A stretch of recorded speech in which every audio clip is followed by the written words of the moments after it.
Kita melanjutkan pembacaan firman Tuhan pada malam hari ini dari Kejadian pasal 26 dengan judul Ishak di negeri orang Filistin.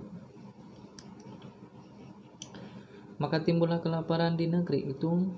Ini bukan kelaparan yang pertama yang telah terjadi dalam zaman Abraham. Sebab itu Ishak pergi ke Gerar kepada Abimelek, raja orang Filistin. Lalu Tuhan menampakkan diri kepadanya serta berfirman, "Janganlah pergi ke Mesir, diamlah di negeri yang akan kukatakan kepadamu. Tinggallah di negeri ini sebab orang asing, maka aku akan menyertai engkau dan memberkati engkau, sebab kepadamu lah dan kepada keturunanmu lah akan kuberikan ke seluruh negeri ini. Dan aku akan menempati sumpah yang telah kuikrarkan kepada Abraham ayahmu itu. Aku akan membuat banyak keturunanmu seperti bintang di langit. Aku akan memberikan kepada keturunanmu seluruh negeri ini, dan oleh keturunanmu semua bangsa di bumi akan mendapat berkat. Karena Abraham telah mendengarkan firman-Ku dan memelihara kewajibannya kepadaku, yaitu segala perintah, ketetapan, dan hukum-Ku." Jadi tinggallah Ishak di Gerar. Ketika orang-orang di tempat itu bertanya tentang istrinya, berkatalah ia, "Dia saudaraku." Sebab ia takut mengatakannya, "Dia istriku," karena pikirnya, jangan-jangan aku dibunuh oleh penduduk di tempat ini karena Ribka, sebab elok parasnya. Setelah beberapa lama ia ada di sana, pada suatu kali menjenguklah Abimelek, raja orang Filistin itu, dari jendela. Maka dilihatnyalah Ishak sedang bercumbu-cumbuan dengan Ribka, istrinya. Lalu Abimelek memanggil Ishak dan berkata, "Sesungguhnya dia istrimu. Masakah engkau berkata dia saudaraku?" Jawab Ishak kepadanya, "Karena pikirku, jangan-jangan aku mati karena dia." Tetapi Abimelek berkata, "Apakah juga yang telah kau perbuat ini terhadap kami? Mudah sekali terjadi salah seorang dari bangsa ini tidur dengan istrimu, sehingga dengan demikian engkau mendengarkan kesalahan atas kami." Lalu Abimelek memberi perintah kepada seluruh bangsa itu, "Siapa yang mengganggu orang ini atau istrinya, pastilah ia akan kuhukum mati." Maka menaburlah Ishak di tanah itu, dan dalam tahun itu juga ia mendapat hasil 100 kali lipat, sebab ia diberkati Tuhan.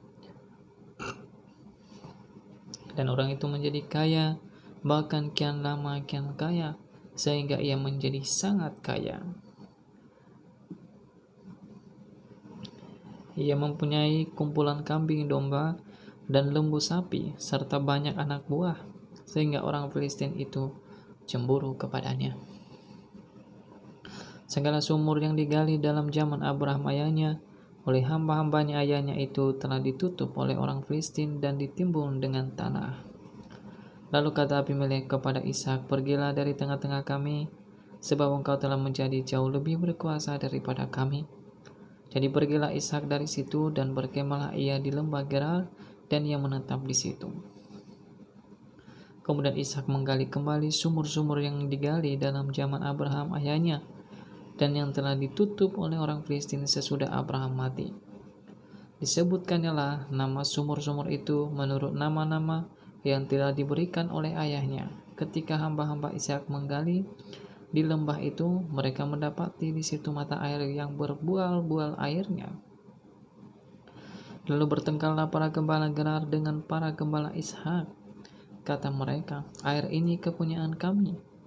Dan Ishak menamai sumur itu Esek, karena mereka bertengkar dengan dia di sana.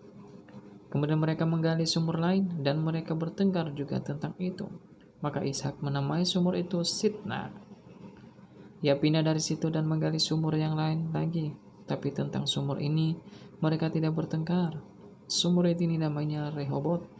Dan ia berkata, "Sekarang Tuhan telah memberikan kelonggaran kepada kita, sehingga kita dapat beranak cucu di negeri ini." Dari situ ia pergi ke Beersheba. Lalu pada malam itu juga Tuhan menampakkan diri kepadanya serta berfirman, "Akulah Allah ayahmu Abraham, janganlah takut, Sebab aku menyertai engkau, aku akan memberkati engkau dan membuat banyak keturunanmu karena Abraham hambaku itu.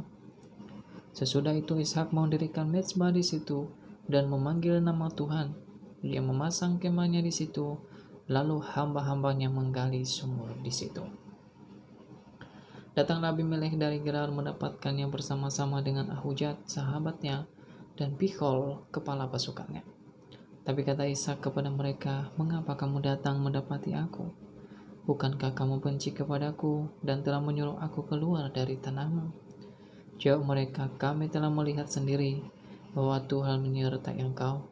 Sebab itu kami berkata, baiklah kita mengadakan sumpah setia antara kami dan engkau, dan baiklah kami mengikat perjanjian dengan engkau, bahwa engkau tidak akan berbuat jahat kepada kami, seperti kami tidak mengganggu engkau, dan seperti kami semata-mata berbuat baik kepadamu, dan membiarkan engkau pergi dengan damai.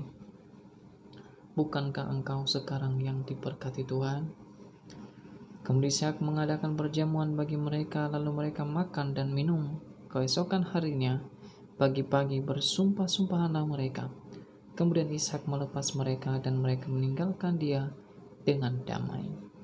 Pada hari itu, datanglah hamba-hamba Ishak memberitahukan kepada tentang sumur yang telah digali mereka, serta berkata kepadanya, "Kami telah mendapat air." Lalu dinamainyalah sumur itu Sheba.